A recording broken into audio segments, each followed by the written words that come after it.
Alright guys, welcome back to the channel. Jared at 3Cs. I am excited. We are bringing you another new model introduction. This time it is the 2026 RX Pros.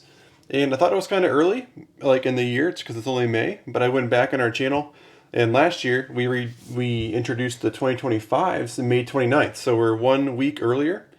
And that video did really well. It's got 22,000 views. This video I'm more excited about. So now that we've had a year with this X Pro, well, not a year with it, but a year talking about it, we are way more excited about it. So if you watch our channel, you'll know that Jared Fortner and I'm Jared Anslow and Jared Fortner, so two of us, we went to California and we got to ride all of the new bikes for the dealer meeting. I think it was January, so scroll down in the channel and check those videos out. We were blown away with how cool they were. I was pretty nervous with the X Pro. If you watched my 25 introduction video, you're like, oh boy, Jared's not happy about them, and not that it's not up to me to decide, or I'm not all sane with beta, but we do a lot. We ride a lot of bikes. We're the third largest dealer in the country, so we definitely ride these things all the time. And our personal demo bike is now a 430 X Pro. So really excited about that. Before I jump too far into the video, I was going to wear my Cody Webb jersey. This is a 2014. This was the last year Cody Webb rode for beta. This is at the Tennessee Knockout. He signed his jersey for us, which is pretty cool. I was gonna wear it, but I didn't want to rip it because it's pretty cool. I think it's gonna be a collector's item. It's still dirty. Look at the dirt on there still from the TKO. I don't remember if Cody won the TKO in 2014, but we got his jersey, so that's pretty cool. So I'm staying in my normal flannel. So let's jump into this video. Okay, what we should do first is talk about what is the X Pro and why was it new last year and what's the differences. So 2024 was the last year for the RR model. That was your standard ZF fork with 2 springs in the front. And in 2025, they introduced the X Pro, and it moved it to 1 spring only on one side of the fork. The technical term is a single hydraulic chamber fork, SHC.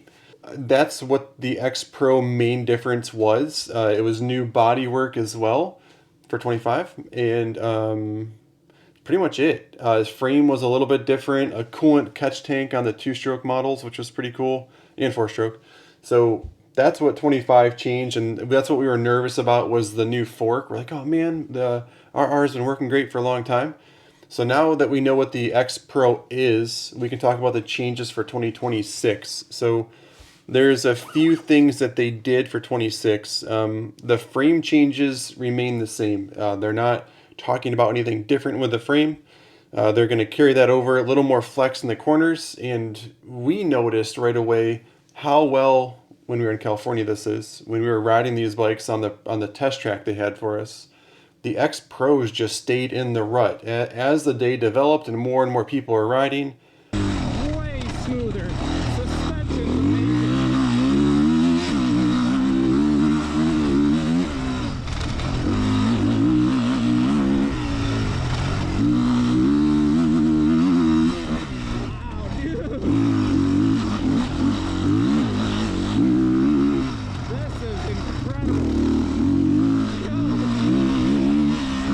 The loop was only like a 6-7 minute loop, and you had like 30 or 40 demo bikes continually on this track. So after 2 hours of that many bikes, you had braking bumps coming in, you had acceleration bumps, you had berms developing, and that X Pro, you could just come into that corner through the chatter, and the front wheel just stayed in that rut, and you could look way ahead, and you could throttle out of it, and then it would just soak up those acceleration bumps. On the race edition models at my skill level, I would come in and I'm getting bounced, and as I'm bouncing, my front wheel is moving up and out of the rut, and then I'm missing the cool berm that was developing. So, and that's just maybe my skill level, but Jared Fortner, he is a AA, and he felt the same way. So the X Pro is taking over where the race edition was really having a lot of customers. I would argue we're going to sell more X Pros moving forward than we will race editions. And that's like mind-blowing because race editions have always been the bread and butter of beta business. So we're really excited about that new fork, that SHC fork. And they modified it a little bit this year. So reading the bullet points here, just upgraded oil flow, improved oil flow, I should say. Required to lubricate the mechanical components and prevent pressure increase at high speeds. So that's cool. They're taking a good thing and making it better. We'll see how much that really translates and what it really changes. Excited about that. Phone is ringing and it's only like 9 o'clock, so we're an hour early on that. We do have a new swing arm. So their rear wheel diameter, they went to the race edition swing arm on this. So it's bigger by 2 millimeter in the back, so a 22 mil rear swing arm. So when you're buying your accessories like your rear rotor guard, make sure you're getting the new one that fits the new axle size. Handlebar mounts, it's still going to come with the X trig, and my son Braxton, he loves the X trig. He loves the dampening. He races 85s, 105s, and he's got a Beta 125. And when he hops on his 125, he notices the vibration. So we've done some dampeners on his bike, and so he really likes the handlebar mounts. And probably next year I'm going to stick him on a 200X Pro. He's on a 125 right now, but I'll probably put him on a 200 depending on what class he races next year. So he's going to be my new little test rider permanently, which is awesome. X Pros do come with the front recovery strap. I've never installed those. I do not care for their design on that. That's one thing that I just leave in the bag. I'm like, if you guys want to install it, the reason is it's totally sewn shut. So a lot of the aftermarket ones that we sell, if you want a pull strap in the front, and what this is it goes around the front fender, and if you're stuck in the mud, a buddy can pull in the front of the bike safely, and have something good to pull on. Well, to install the Beta ones, you got to take the wheels off, the brakes off, the forks off, slide them on, and then put everything back on the bike. I don't get it. That's not what I think is the right way. The aftermarket ones are Velcro, so you can like put it around there, Velcro it, it's on or off. Because not always do you want a pull strap, even if you're a hard enduro guy. There's days where you don't want that on the front. It just looks weird bouncing around, scratching the bike. So front recovery strap, we leave those right in the box for the customer. They did move the handlebar map switch last year in 25 up to the handlebar pad, which I like. So I was just working on a 4-stroke yesterday. We were chasing some wiring. You can check out that video on the channel.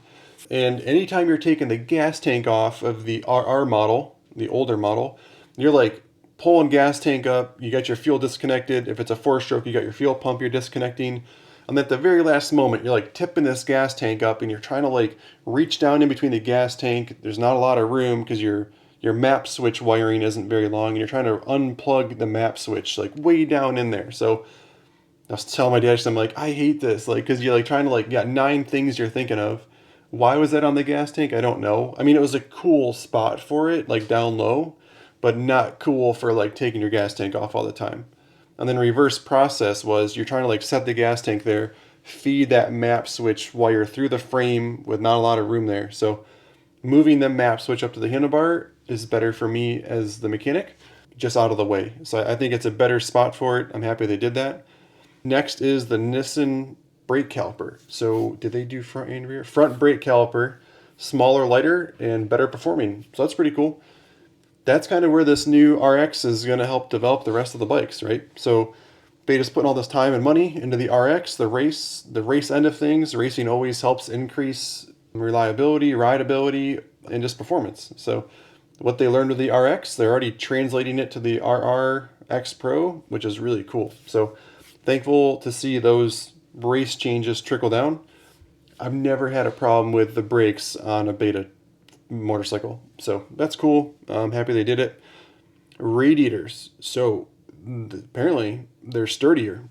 I've never had a lot of Beta radiator problems, and I can speak from a ton of experience. I have 3 guys loaded right now actually driving to Tough Lake Roar. It's a 3-day hard enduro. There's qualifying today, well, maybe Saturday morning, and then there's an all-day Saturday event, and then there's an all-day Sunday, Monday. So anyway, there's 3 days of racing on 3 different bikes all the time. They're the Fortner brothers, and they don't really break radiators. Now that I said that, we're going to have a bad weekend.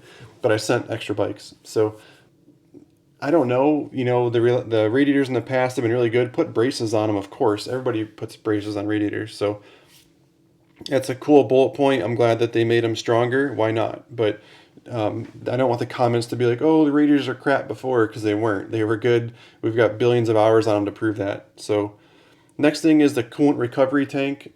I don't have enough time on the X Pro models in like really harsh conditions to see how well that worked.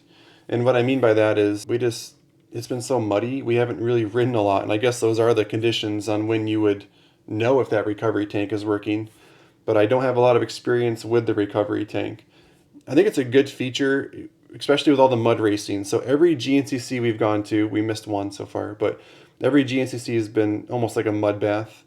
And you're always checking radiators after the race, whether it's my kid's 85 or a beta motorcycle, they're all losing coolant. And that recovery tank probably is a really good thing to have on there. So, not something that I would remove. I really wish I had more to tell you guys on the recovery tank. I think over time it'll be well worth it to leave it on there.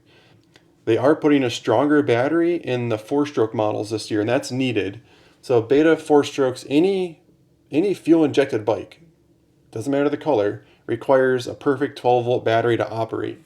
And we always on our four strokes put a better battery. We usually run the GET. They're like an orange battery. We run those on our bikes. They work really good. They're strong, reliable. It's got a little tester on top. You can see how much battery charge you have left. And so I'm curious what battery beta is going to be giving us for 26 in these models. We won't know until we open a crate, I'm sure, because they don't talk about the brand. But that's important. When we go to the GNCCs, I have family and friends that race the beta four strokes. We recommend trickle charging that battery even at the race the night before. If you got a generator running, take your lithium battery charger and plug that thing in. We don't want a bad battery in the middle of the race. Doesn't help. And then they got graphics on here as the next bullet point. I love the looks of this new X Pro. I love the all red and black. Super pumped on it. I can't wait to see these in person. So when they're talking graphics here, super cool. It's not like fused in. I was trying to read to see if it was like, what do you want to call it, in mold or whatever. Doesn't look like that's the thing this year. But the last bullet point, or at least on the generic line of things, is the taillight. So the X Pro lineup, all 8 of these, is going to have a new taillight, and they don't even show it. There's not even a picture in this email. I was kind of trying to zoom in. We'll see. None of our bikes, we don't leave that rear tail piece on any of our bikes. We're just off-road riders. We're not on the road. We're not trail riding with other people where we need that. So we take all the tail pieces off anyway. So that's cool if it's a new LED taillight. Good for that buyer that wants to have that on there. Hopefully you enjoy that change. So now we can start to talk about specific changes throughout the lineup. So the first ones we'll talk about is the two strokes changes. So Beta has 8 models of the X Pro. Half are 2 strokes and half are 4 strokes. 2 strokes, 125, 200, 250, 300. 4 strokes, 350, 390, 430, 500. So split right down the middle, full engine run on both sides. I'm really excited about this. I'm going to skip around here a little bit, but the 250 engine, bigger bore, shorter stroke, so it's going to handle more like the 300. I don't know if that's cool. Maybe I'm excited about it. Like, we always wanted the 250 to be funner, more playful. We needed that division between the 250 and the 300 to sell both. So what they're talking about here is that the motor behavior is going to be more similar to the 300, which means it's going to be a luggier engine. Is that cool? I don't know, because then you're just going to buy the 300. The 250 was kind of cool having a spunkier, faster, more playful motor. So cool they made a change, but I think I would have rather it have been kept. 250 is really fun, 300 is really luggable. That way I have 2 models to sell you. If I'm blending both of these together into one, I'm not sure. I'm sure it's still revvy and fun, but in my mind, I like to have options for customers. But the biggest exciting thing for us on these motors for the 250 and 300 is Beta talked about putting bigger main bearings in here, and I'm trying to skip to it. I don't see where I read it earlier, but I was really excited to read that. So all new, plus the crankcase houses larger and sturdier main bearings. Yay! So if there was a failure point on the Beta 2 strokes, we're going to go back to 2020. It's been main bearings. Okay, so I just said that, and the comments are going to blow up and say I told you. But let's review how many bikes we sell. We sell a lot of Betas, and I've probably rebuilt only 10 out of hundreds and hundreds of Beta motorcycles. And a lot of the times these bikes are coming in with, like, I'm thinking of a 250 that came in not too long ago. Thing was thrashed. It had over 100 hours on it. Never really maintained. And I'm like, is that Beta's fault? Is that really manufacturer? Because you look at this whole bike and there's not a straight piece of plastic on it, no graphics left. It's just been dropped off every cliff. So I'm excited that they're addressing that issue to take care of the customer. So it's cool to see the main bearings. So for me, exciting, super exciting to see the main bearings are going to be different. So that means all new cases, right? Which is fine. We're not like swapping motors from thing to thing. So all new cases, I'm assuming, to house that bigger bearing. So excited for the 250 and 300 guys. You're going to get taken care of there. And then they changed second gear in the 250 motor. So gearing is what we're talking about. So when you're in second gear and you're riding, second gear was significantly upgraded to extend its range of use. I've never had anybody ever call me and tell me, man, second gear sucked on my 250. So cool. I'm glad they changed it. Let's see. And let's go scroll down. We're going to go right to the 125. So 125, they've been sneakily improving this bike every year or two for the past 4 years. So since 2020, they really every couple years are talking about new cylinders and pistons and increased power. And for 2026, they did just that again. So a new engine head, combustion chamber, and piston. So that's pretty cool. They don't give dyno numbers, they never will. But they keep increasing the performance. Actually, one of my double A guys, Danny Fortner, just went back to a 125. At the national racing level, people race 125s and they win. You can go to a local hair scramble, and if you wait till the end of the day and you look at the overall podium, I promise you're going to see a small bore two-stroke on that top three or top five. It just happens all the time. You always see a fast kid show up on a 125 or 200, and he's top three out of 300 or 400 bikes. So that's Danny Fortner. He loves that. He loves showing up on a 125, but he's like, oh, kid's on a 125. And next thing you know, top five. So it's really cool seeing the 125 continue to get updates because there's a lot of riders that appreciate that. That wraps up the two-stroke stuff. Let's jump into the four strokes. We're doing really good today. First take on everything. We're just going to wrap this thing up. So four-stroke RX Pros. Engine maps. So it's kind of been a big thing with beta four strokes is trying to get the map to be right, reduce flame outs, make them start better, start easier. And every time beta sends us an email, hey guys, new maps, it really helps the bike out. So the most recent map that we received was about 2 weeks ago now for the RX models, the motocross bikes. And I took Bryn, my Pro MX guy, to a private track. He noticed the map difference. He did. He noticed that it more power, more controllable, and that's just on the RX model. But it's cool that they continue to change them for all of the bikes. So anytime a bike comes in for service, I don't care if it's here for an oil change, I always take my Texa tool, we plug into the bike, and we give it the most recent map. So if you have a running issue with your bike, any issue, please take it to your dealer and have them put a new map in it. That's probably going to resolve a lot of your issues. So please remap your beta motorcycles. So 2026, it's going to have a new map right from the factory. Pretty cool to read that. And that's really it for the four-stroke changes. Not a lot to talk about for the four-stroke stuff. Last thing we'll talk about is availability. So two strokes, they're talking August. I don't know. I hate saying that. I'm probably going to tell you August, but probably September. And then the four-stroke models, they're talking about September or October. One big change for the four-stroke guys, and this is for California buyers only, is that they're talking about that being a green sticker street legal. Not street legal. Green sticker legal. I don't know anything about California, but in here, like 4 times, it talks about in red, big bullet points. California riders, all sizes of the 2026 four-stroke X Pro will be approved for California green sticker. Hope that means a lot to you guys out in California. You guys have a beautiful country to ride in out there. So hope that green sticker stuff really helps. This does not talk about pricing, and I'm not going to talk about pricing either. It's probably going to get pretty high for a while, and hopefully it's going to come back down. So I can't talk about pricing. But if you're looking for a deal on a beta, we have like 40 or 50 bikes in stock. We still have some 24s, and we're bringing these in. It's not like I've had 24s sitting here for a year and a half. Like I'm buying 24s still from beta. They have really good pricing. You're not going to see pricing like these 24 leftovers or these 25s again. I don't think you're ever going to see a brand new beta two-stroke. I've got some 250 two-strokes out here. I have 7 of them left, 2024s. They're like $7,800 plus freight. Super cheap. Like a bike under 10 grand is going to get really hard to find new. So if you have any questions or want a new bike, we'd love to work with you. Please consider subscribing to our channel. We do a ton of YouTube stuff. Follow along, a lot of race vlogs, tech videos, all of it. We're big into beta. So enjoy the ride and we'll see you on the trail.